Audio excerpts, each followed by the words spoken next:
Hello, everyone, and welcome to your NXT PLE review show here at BC Wrestle Pod. And I'm excited. It's been a long journey to get here because we were supposed to do this last week, but flat tire and waiting 4 hours for a tow truck is kind of what prevented me from hosting the review last week. But we are finally here. My name is Mikey at Wrestle Pod, and I'm so happy to have my longtime friend and, of course, mi hermano, mi brito, Mr. Macho in the building. I have really missed you, my friend. Same. It's really exciting to be back. I'm happy to be back. It's definitely taken a long time. Definitely jumped off for a little bit from doing any review shows here and anywhere else. I mean, I really haven't done any YouTube shows at all. I've just kind of like sat out that side of it, but I'm definitely excited to talk about this show because what a show to bring me back to the fold, to be able to come back and have this conversation with you. We both share this love of NXT and the talent that surrounds NXT and the booking decisions and just the spectacle of it. And I got to be honest with you, this show was, I'd have to say it's the best PLE since Evolution. That's how I felt about it. You know what? I have to agree with you in terms of if we're looking at main roster PLEs and NXT PLEs. This is a really solid one and a really good one. And I'm going to bring up this point lots of times throughout this review, but I feel that NXT has the added benefit of being able to work with not just the talent in NXT, but because we get TNA coming over, we get Evolve people showing up from time to time. And like we're going to talk about here with AAA stars now also, and just the wovenness of everything. I really excited for Gold Rush starting in 2 weeks because we get those four different brands, so to speak, crossing over. And we're going to talk a little bit about it at the end, how we've been setting up for Gold Rush, especially after last night. So I'm excited. But we got to get through Halloween Havoc first, which again is a really, really solid show. And let's just not waste no time.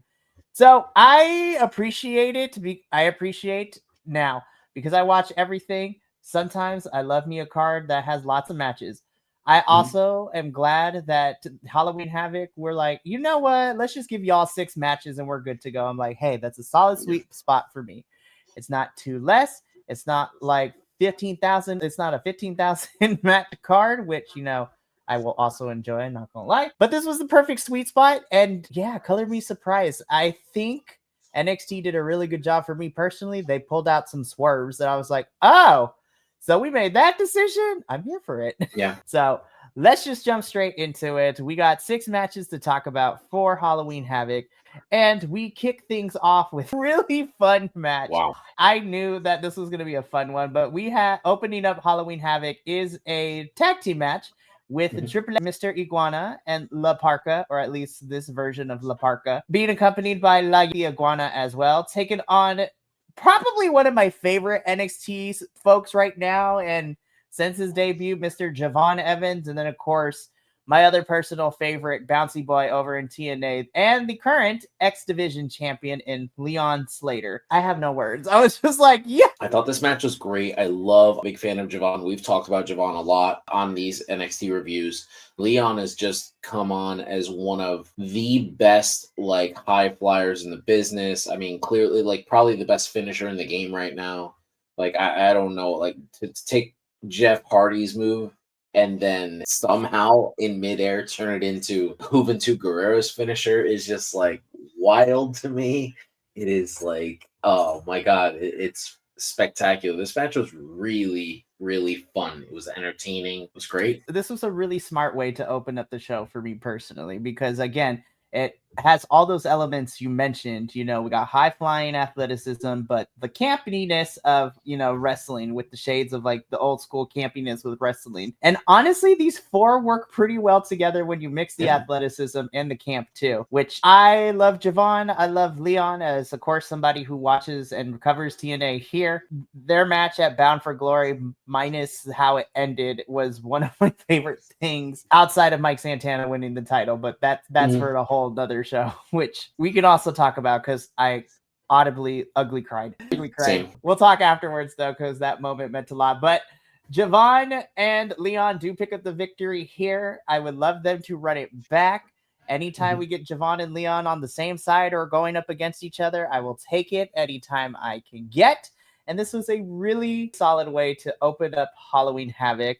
And the same can be said for what we got next too. And I'm just sitting here and I'm just like, love him or hate him, all ego Ethan Page. Yeah, I love Ethan so much. In ring, character wise, the good stuff. But yeah, Ethan is one of those few people that I put in a category that I call that, you know, when you have non-lucha or luchadoras go up against each other and work with, you know, those skilled in the arts of lucha libre, they play off them very well and they just allow them to do amazing things. First off, shout out to El Hijo del Dr. Wagner Jr. coming out in, you know, the old school Halloween, like inspired purple and everything. I'm just like, damn, the historian in me is crying and I loved it. This was just so fun. And again, it goes back to that campiness. So it's like it was a Dia de los Muertos street fight, essentially. Ethan Page looking really good here, but also, you know, Hijo de Dr. Wagner Jr. looking really great too. They worked so well together. And I will say, I was a little worried because I know that they have mixed it up a little bit, but I wasn't sure how the NXT audience was going to react to this. And by the way, shout out to this crowd. Y'all gave me what I wanted. Yeah. Y'all gave me what I wanted because I don't know what's going on with the other season of these crowds, but y'all gave me what I wanted, NXT, and you never cease to disappoint me with your crowds. Agreed. Yeah, I really like how good this match was. Just, I love the fact that, like, El Hijo de Dr. Wagner Jr. was able to come in. And the fans, well, they obviously these are hardcores that are in the arena because they knew who he was right away. They popped for him right away. They reacted to the way he spoke and, you know, how he carried himself the same way they would in AAA. And I gotta say, I feel like the unsung hero of the entire show is Ethan Page. I feel like this is what he is here for. And I feel like he's rewarded with championships and he's rewarded with wins. But for the most part, I think it's the fact that he's such a trooper. He's willing to go out there and do anything. He's really good at what he does. And he definitely brings out the best in whoever he works with. He's by far one of the best workers in all of NXT. And I think it says a lot because he's one of those guys I want to compare him to Bailey, because you can put Bailey out there with anybody and that person's going to come out looking like an absolute star. And that's what Ethan Page has become. He's become that guy where it's like, oh, you want to make someone look really good? Give him to Ethan. Ethan knows exactly what to do. And I'm just so happy because, yeah, for the people that never seen, you know, Hijo work before, like they were given a really good treat here. That's a great way for you to get introduced to this character. And for Ethan to sell for him the way he did, I mean, for him, it was just standard stuff. His move set, you know, to say like what Adam Page likes to say, like move set. And we were able to really enjoy the offense from a superstar that not many people know that much about. It's a great introduction to his character and everything. It was great. I 100% agree with you. And then, of course, what I love is the balance of, you know, giving a full show for people who might be unfamiliar with Hijo, but also for those of us who try to keep up with everything. I love that they brought the feud that these two have been going back and forth with over the last couple months down in AAA to NXT television. And you know what? We're getting everybody to show different things. And again, we're going to talk about it at the end of the show, but another AAA championship is going to be making a appearance. Well, it made an appearance on NXT last night, which I was just like, I love this team so much. But I'm really excited because I think it's going to be fun at Gold Rush because those titles will be defended. And I'm just like, just get everybody in here. Let's just do the thing. But this was also for the NXT North American Championship. After everything is said and done, all ego Ethan Page walks out as champion. But this was definitely a highlight match for me. And I kind of want to see more of Hijo come to NXT more often. Yeah, I mean, I think this is one of those great things where I forget what professional wrestler actually quoted this, but a long time ago, there was a wrestler that actually said this phrase, and that was, you don't need to win a match to get put over. And I felt like that's what happened for Hijo here, because he didn't win the match, but he definitely came out like the bigger star.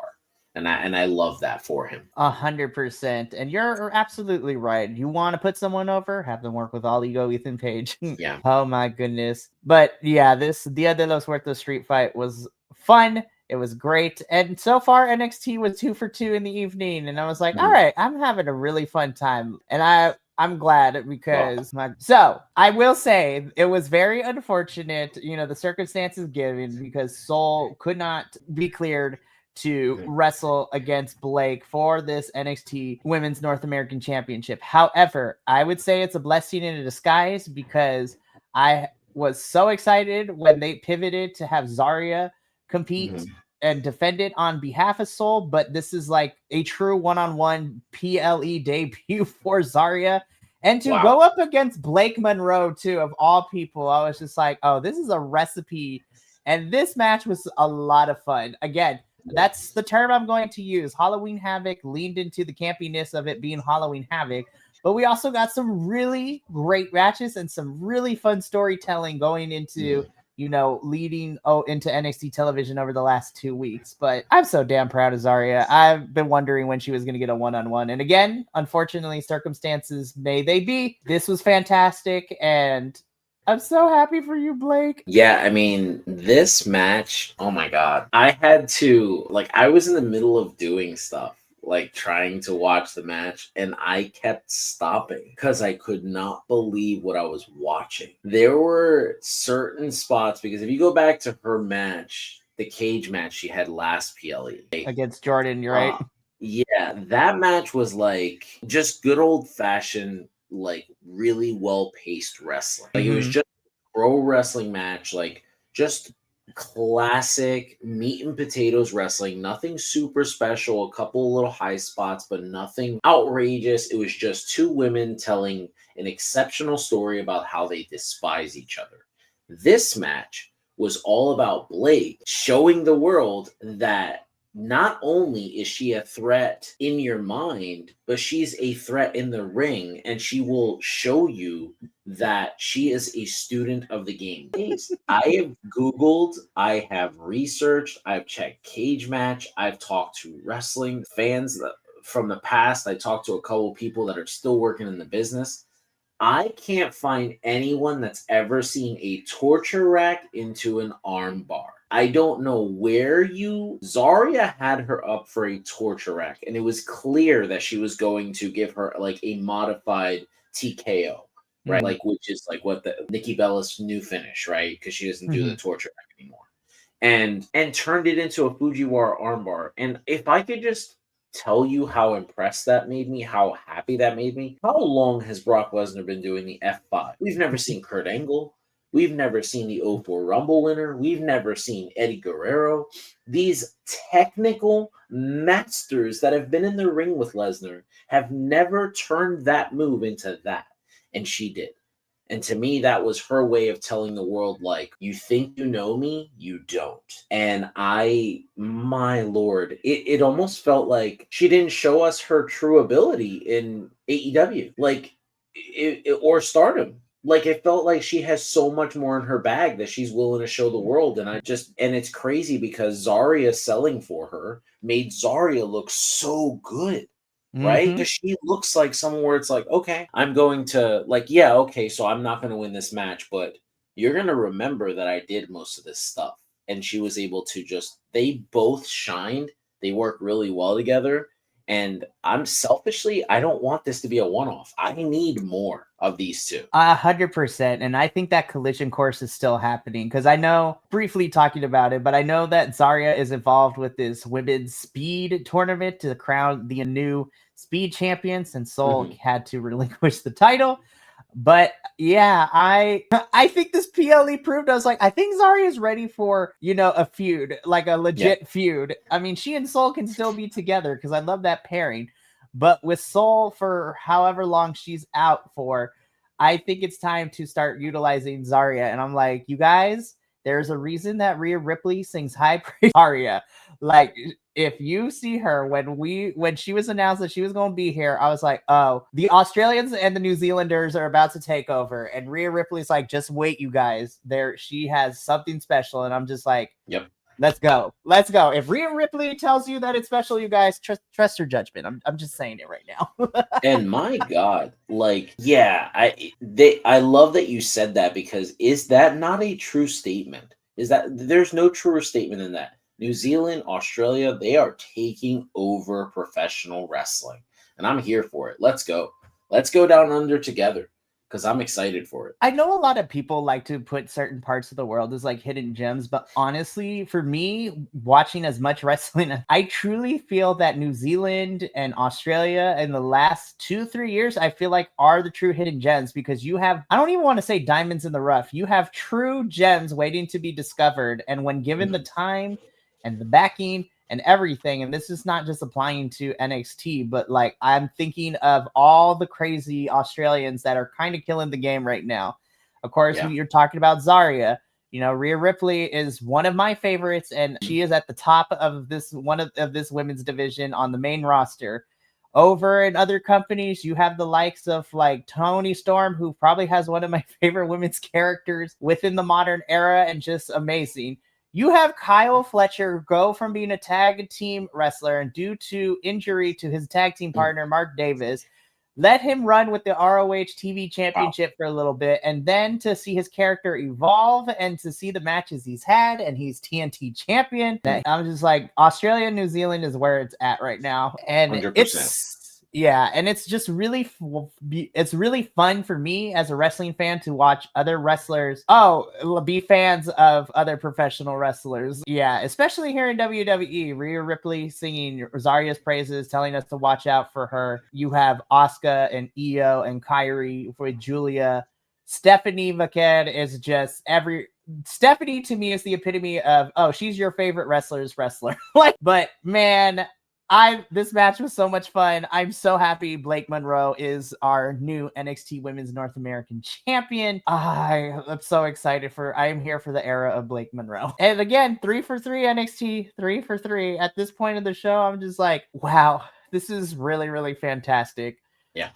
And going from one women's match to another, I'm just like, I am a person. I am not afraid. I wear my heart on my sleeve. I mean, when I did predictions with my other hosts, I was like, I'm gonna pick Tatum because I love Tatum. I don't think she's gonna win, but I love Tatum a lot, and I think she has something special, and I would love to see it, but I don't know if we're gonna do it. Spoiler alert: I would like to take NXT to court for the tears that I shed at the end of this match, because again, Tatum at least for us here, for as long as we've been covering NXT through the different iterations that we've had, the rotating panel of hosts that we've had, we have all said that Tatum has something special, and when given the chance, we were going to see her one day become NXT champion. By God, NXT decided, you know what? Let's pull the trigger and see, where we go with Tatum. This was fun. I cried. I love Tatum so much, And I think what made me fall in love with Tatum more is that originally I loved her, but then when she and Lyra were paired together, I'm like, that banter, that on-screen character dynamic, the way that Lyra is her on-screen and off-screen bestie to Tatum and supporting her made this win feel very, very special. And I mean, I can go on and on, but then we'll be here forever. But this was for the NXT Women's Championship. JC defending her title against the number one contender, Tatum Paxley. The era of the spooky girl has finally begun. Absolutely well deserved. I mean, just going through cycle to be everybody's like, so I want to point this out because I feel like I really thought you were going to bring it up, but both of these women in the past were always second fiddle to somebody else. They were never supposed to be the star of their group. JC's been through group after group, and she's never been the main character. And then, she betrays Gigi, and she gets the Shawn Michaels treatment. Like, she's the Shawn Michaels of the group. And nobody believed it. Like, I remember when it happened, people were angry because the internet loves Gigi. They do. Everybody loves Priscilla Kelly, right? And that's how it was. And I felt like, man, if you didn't know who JC was before, when she won that championship, I gotta say, she's the only person that I've ever seen in professional wrestling, at least in my lifetime, that won the title and where you as a fan expected the title to make her, where oh, the title was jewelry to her. She carried that shit like she's always been the champion. She was so good as the NXT Women's Champ. She was one of the best. Her character work, her promos, her presence, everything about her in-ring style is so different from everybody else because I don't know, I can't really describe it. And you think, oh, like she's not supposed to have this spot, she's not that good. No, that's a lie. It's an absolute lie. She showed out. And I got to say this.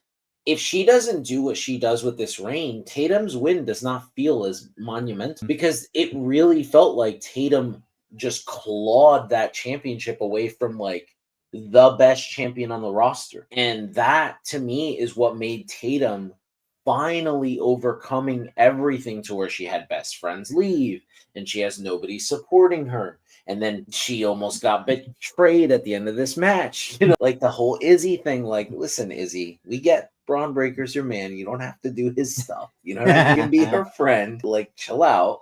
You know what I mean? You don't want the bird lady to come down and take care of you. Just listen, let's calm down. I am a grown man, and I agree with that statement because I do not want to make Lyra mad because I know Lyra will kick my butt any day of the week. I want to be Lyra's friend. I don't want her to beat me up because she will beat me to a pulp, and she scares me. I'm like, listen, if her and Becky Lynch have come up together, you know it's game over if you make her mad. Like, she will, I'm telling you, the School of Hard Knocks will come out with that one, and I love Lyra for that. Yeah. This match was great. What a contrast to the previous match, the previous championship. Two great storytelling matches, but this one just felt so unique on its own, and it was a really special thing to see. And I'm just glad that two women that were never really looked at by the WWE universe, by the NXT fandom, as like the main star, the main character. There was always somebody that was supposed to be better than them, right? For JC it was Mandy Rose, and for Tatum it was Lyra. Like, okay, they're just going to be the second. For them to go out there and be like, oh yeah, we can do everything they did and we can do it better. And they did. They were spectacular. And I love the little behind the scenes stuff that we get to see how emotionally invested Shawn Michaels is with Tatum Paxley. Look, and here's the thing too. And however you feel about HBK's career as an in-ring performer, the best way that we always throw out, we kind of make fun of it, but 100%, I was like, Shawn Michaels is literally playing dad/grandpa to these NXT talents. Yeah. Especially the women's division. Like, I have not seen an NXT women's talent, current or has gone on to main roster, ever has said a bad thing about the way that Shawn Michaels books, works, talks to, all the adjectives you can use to describe, how he works down in NXT. And I'm just like, the women respect, but they love Shawn Michaels like they like he's their dad/grandpa. You know what it is too? It's because the GOAT conversation is supposed to be like a personal one. It's always like, who's your GOAT? But like in the back of everybody's mind, I think for the most part, universally, everybody believes it's Shawn. Right? Like, it's just like one of those things. Like, you might have a personal one. Like, it might be Eddie for you. It's Sting for me. Right? Like, it's just one of those things. But I think that the workers, the people that work in that company, I think a lot of them view like, this is Michael Jordan. Like, this is who this man is. And look at where he reached. He wasn't supposed to. He's like 5'11" or 6 foot tall or whatever, whatever his worker height is, right? Because his worker are not the same thing. Because I've taken a picture with him at an airport. I'm 5'10". You know what I mean? So it just like, I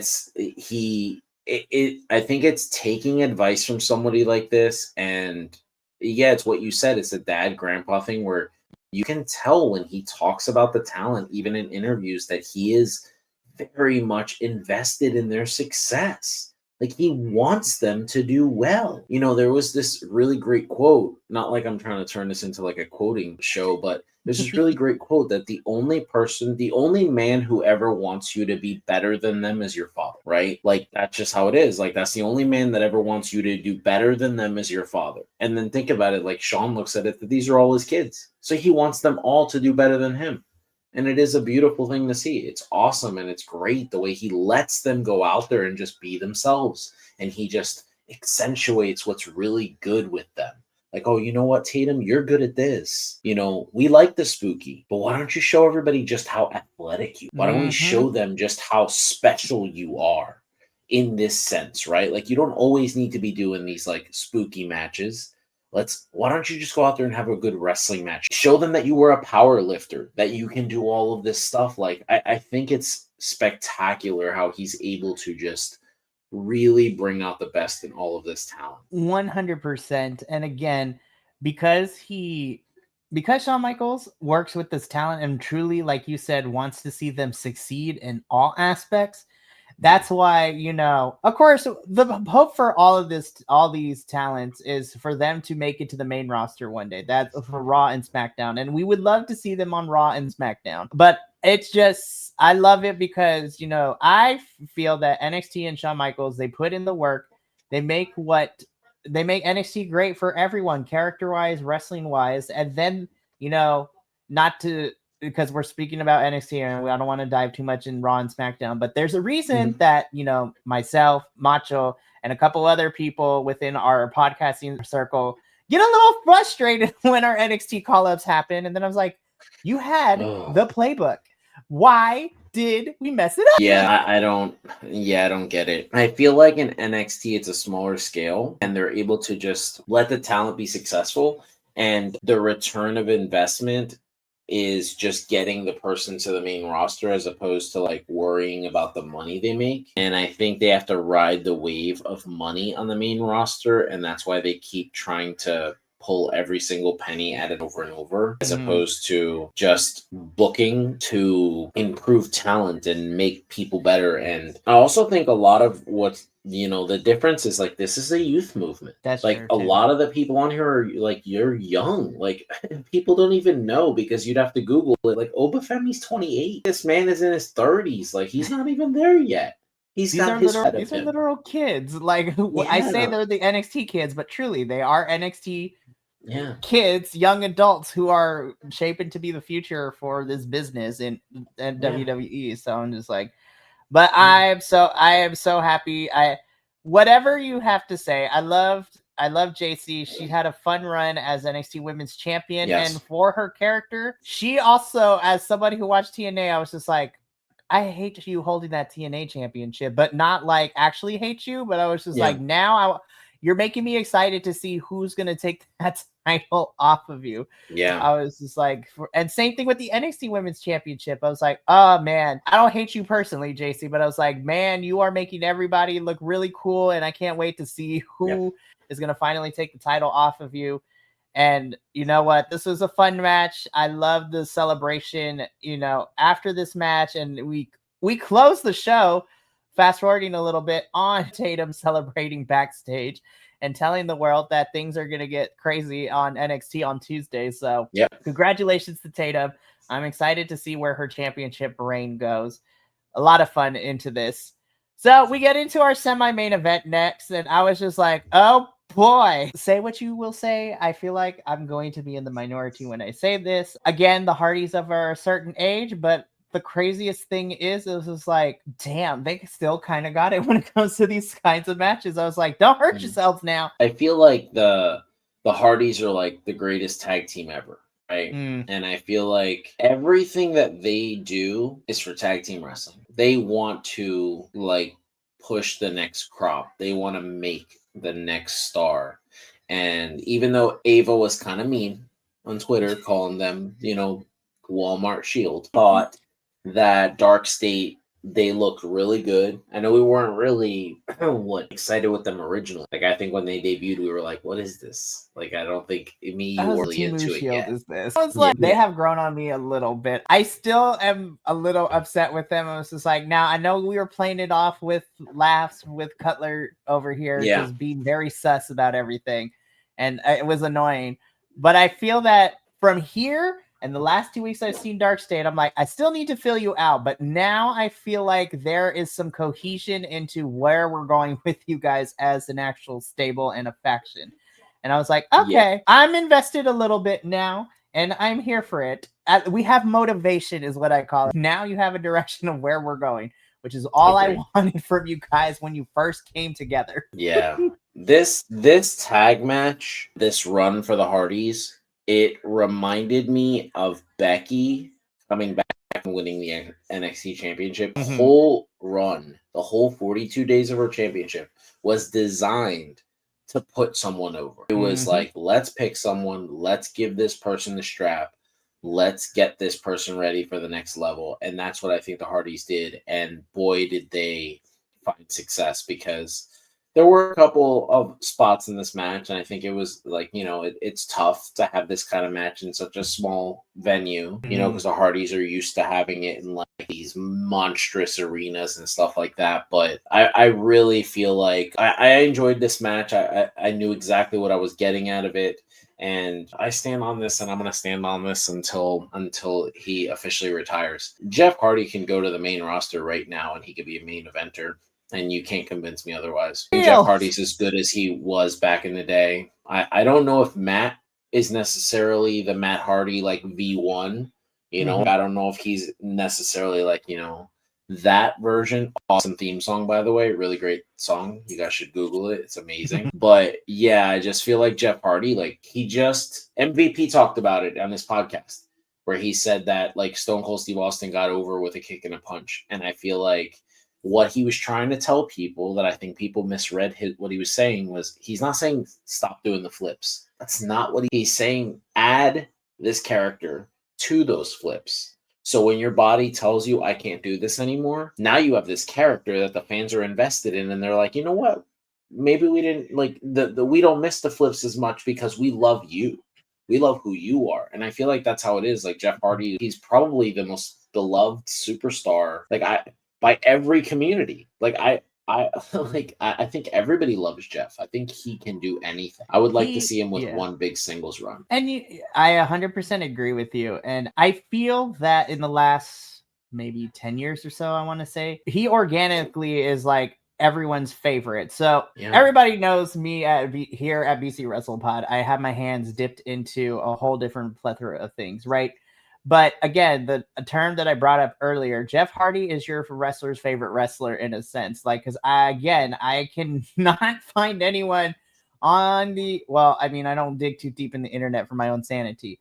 But like, if you ask fans and if you ask like other content creators, or even just within our little group here, I'm just like, there's not one person who doesn't like Jeff Hardy. Agreed. And I still hold to the fact that because the pandemic was a weird time for everyone, I felt like I was in the minority, but like during that pandemic era where we had that intercontinental triple threat between AJ, Sammy, and Jeff in a ladder match for when Jeff was IC champion, I still hold to the belief that is one of my favorite pandemic pay-per-view matches during that weird era.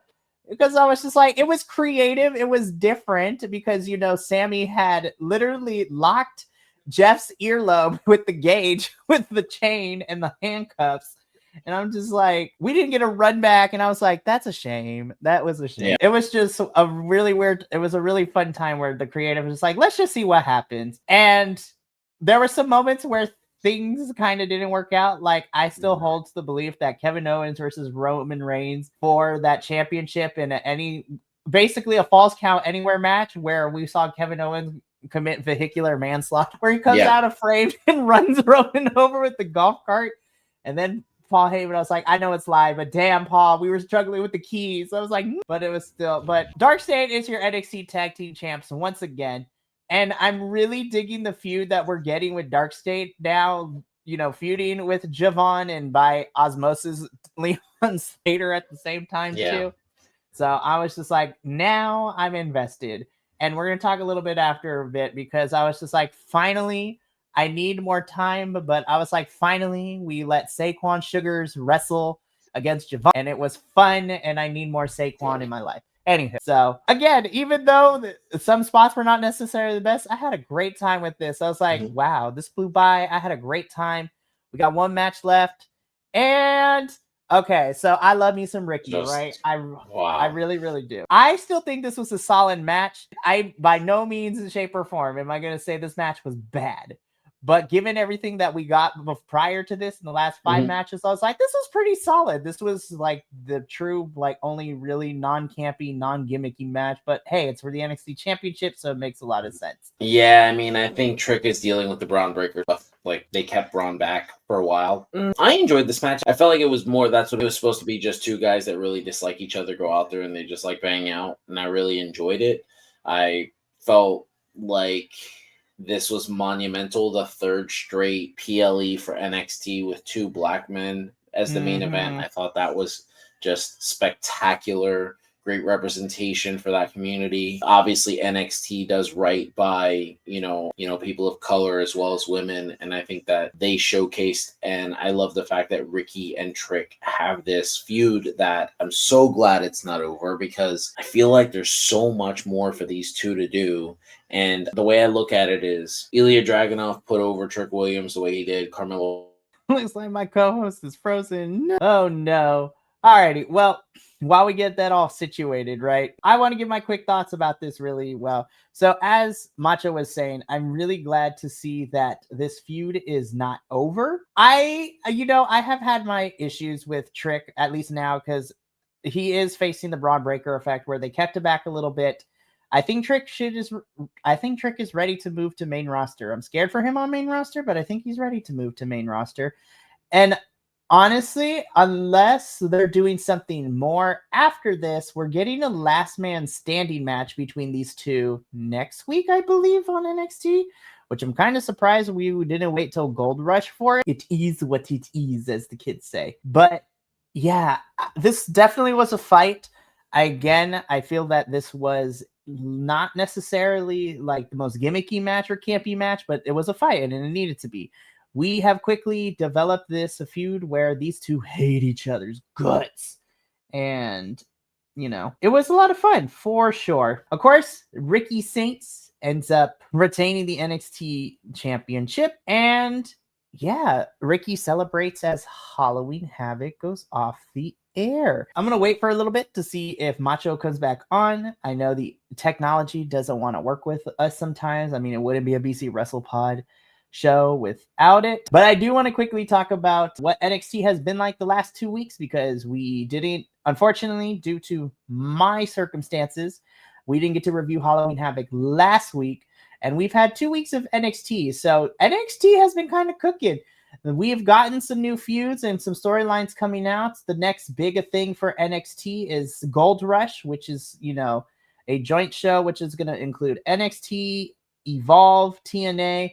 And so we already got some matches made for that. One of my favorite things that's happening is that, Kalani Jordan, honey, she dropped one of my favorite promos last night, just so good.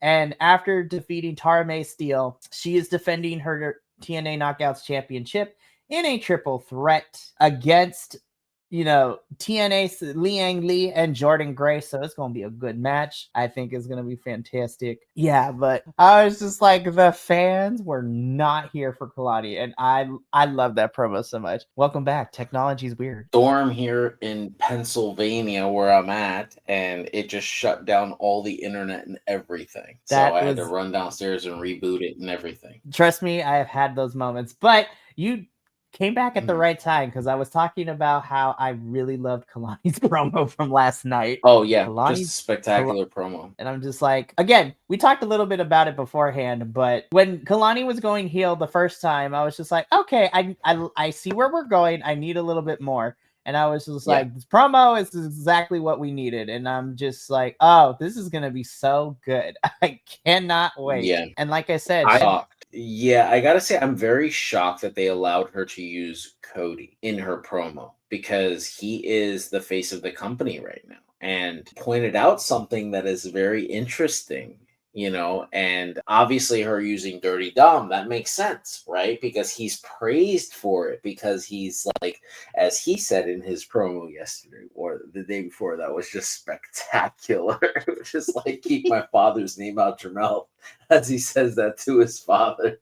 I was dying. Oh my God, just spectacular. I was so happy with her promo. I thought she came off as calculated, and it felt like someone who almost like is constantly getting stepped on, and they just like snap, and that's it. Where it's like, that's it. Like that person that you knew before, that person's gone. That person no longer exists.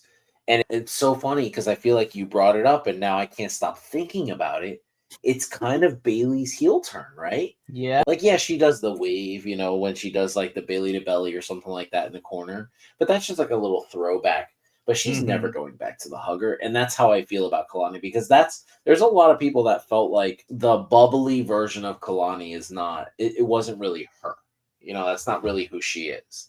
This is her, and man, she is a unbelievable performer, and she's never really got the shot to be like the one, right? So I love it. I think this is great for her. She's great. I agree with you there. And of course, like I was saying, she is defending that TNA Knockouts Championship at Gold Rush in a triple threat between her, Jordan, and TNA's Liang Li, which has me excited. I can't wait for that. I am a little bit surprised too, because I mentioned it when I was talking about Ricky and Trick for right now.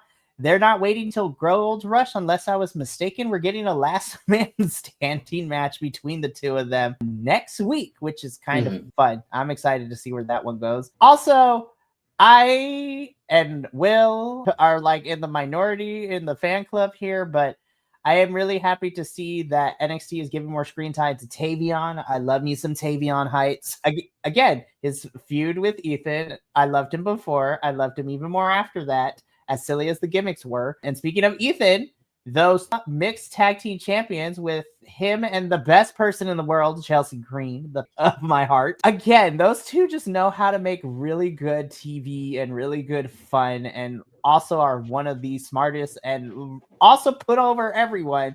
And I'm excited for the chaos that their match at Gold Rush, defending those AAA mixed tag team championships against Joe Hendry, and somebody who I've also missed on my screen on a consistent basis is Thea Hale. So I'm just like, oh, this is going to be chaotic, and I'm here for it. Yeah, so, I'm excited. I think it's going to be a great couple of weeks here. I'm looking forward to it. I know NXT, it doesn't matter how polarizing, Raw and SmackDown are. NXT is always there to bring your spirits up. 100%. NXT is, again, I watch a lot of wrestling. NXT consistently always makes me look forward to seeing what we're going to see on Tuesday nights, and makes me excited for the Wednesday reviews. But yeah, Macho, it was really nice to have you here. I know scheduling wise it might be different, but you are more than welcome to continue to come if your schedule allows it. Yeah, I'd love to get the three of us back together at some point here. I don't know. I'm sure Will's schedule has gotten pretty hectic as well. He probably has a bunch of plays and stuff getting ready for. At least the next 2 weeks, that's what he's going to be missing. But, after those 2 weeks, he'll be back. And then, of course, you haven't met him yet, but I have a Spitfire in our newest NXT host, who, of course, is our on-the-ground person. He is a longtime friend of mine, but he also lives in Florida. Oh, nice. And he happens... Yeah, and so I asked him to step in during the summer to cover me for NXT while I was on vacation, and he got hooked into NXT, and since he lives in there, he occasionally gets to go to the live tapings. So I'm like, I want that so bad, but hopefully, yeah, we'll make sure to get the band back together with you, me, and Will, and then the quartet of us is going to be a lot of fun. But that's going to be it for us here. Thank you so much for tuning into our Halloween Havoc review, and thank you for being patient. And I appreciate all the understanding after, last week having to reschedule, but I am happy we got to do it because, again, Halloween Havoc is probably one of my favorite WWE PLEs outside of Evolution this year that we have gotten from this company in 2025. And I'm excited to see where we go. Of course, like I've said multiple times, the next big we have Gold Rush coming up in the next couple weeks for NXT. And then their final PLE is Deadline towards the end of November, beginning of December, which I'm excited about. And then, of course, I don't know what actual show is going to be like, but I'm excited because I will be at Survivor Series live at Petco Park, so that should be fun. Nice. I think what makes it better is I get to take my mom. The only thing I hope, I don't know if main roster will do it, but I was just like, my mom is a huge fan of Penta, has been. So she's like, I just want to see Penta once in my life, and I will be the happiest person. And she's not even a wrestling fan like that, but I was just like, me too. Me too. Love So I was it. Love excited it. at the prospect of Dom and Rey Mysterio too, because I was just like, she's like, I hate Dom, but I love him at the same time. I'm like, facts. As I will be tagging out one Puerto Rican for another, because Adolfo and I will be here to review CMLL here in a couple hours or so. And then, of course, later in the week, we got TNA finally after weeks of no TV for TNA because they were taking a break after Bound for Glory. We're finally getting TNA stuff as we were gearing up for not only their own pay-per-view Turning Point, they will be participating in Gold Rush and all the crazy stuff too. And finally, Mike Santana, I get to see you on my TNA screen once again. Yeah. Anyways, but that's going to be it for us here. Thank you so much from all of us here at BC WrestlePod. Remember, take care of yourself, love one another, stay Bi-Conic, and more importantly than anything, you always deserve to finish your story. We will see you for CMLL later tonight, but until then, and until next time. Thank you so much for tuning in to another Vibe Tribe production. What's gonna happen next time? Well, you're gonna have to tune in to find out. But until then, remember, take care of yourself, love one another, and as always, make sure that you keep the good times rolling. Thank you for being here, and we'll see you next time.